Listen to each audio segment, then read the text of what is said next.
বৈষম্যমূলক সব আইন বাতিল করার সিদ্ধান্ত নিয়েছে ছাত্র জনতার গণ অভ্যুত্থানের পটভূমিতে প্রধান উপদেষ্টা এবং অন্যান্য উপদেষ্টার সমন্বয়ে গঠিত অন্তর্বর্তীকালীন সরকার। প্রধান উপদেষ্টা যমুনা কার্যালয়ে 29 আগস্ট উপদেষ্টা পরিষদের বৈঠকের পর এক বিবৃতিতে এই তথ্য জানানো হয়।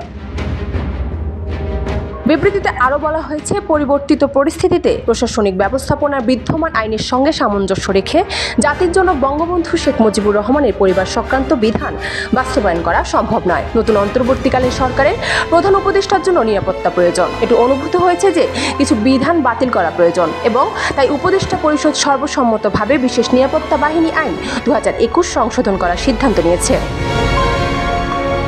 বিবৃতিতে বলা হয়েছে, উপদেষ্টা পরিষদ আইন ও সংসদীয় বিষয়ক বিভাগ দ্বারা যাচাই সাপেক্ষে জাতির পিতার পরিবারের সদস্যদের নিরাপত্তা অধ্যাদেশ 2024 খসড়া চূড়ান্ত অনুমোদন দিয়েছে। বৈঠকের পর সাংবাদিকদের সঙ্গে আলাপকালে উপদেষ্টা পরিষদের সদস্য সৈয়দা রিজওয়ানা হাসান বলেন, অন্তর্বর্তীকালীন সরকার হচ্ছে বৈষম্য বিরোধী আন্দোলনের ফল। উপদেষ্টা পরিষদ এটিকে বৈষম্যমূলক বিবেচনা করে আইন সংশোধনের সিদ্ধান্ত নিয়েছে।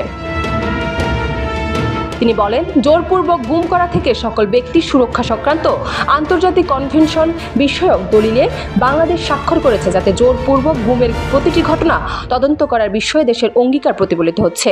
প্রধান উপদেষ্টা এই দলিলে স্বাক্ষর করেছেন। প্রায় 700 জন এখনও জোরপূর্বক গুমের কারণে নিখোঁজ রয়েছে।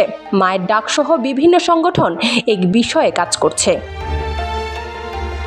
রেজওয়ানা বলেন, আমাদের মধ্যে অনেকেই বলপূর্বক গুমের শিকার হয়েছে। আমরা কনভেনশন স্বাক্ষর করেছি যাতে কেউ সরকার বিরোধী কার্যকলাপ, আইন শৃঙ্খলা পরিস্থিতির অবনতি এবং জাতীয় নিরাপত্তার নামে অভিযোগ করে কোনো বাহিনী বা অন্য যে কোনো উপায়ে কোনো নাগরিককে জোরপূর্বক গুম করতে না পারে।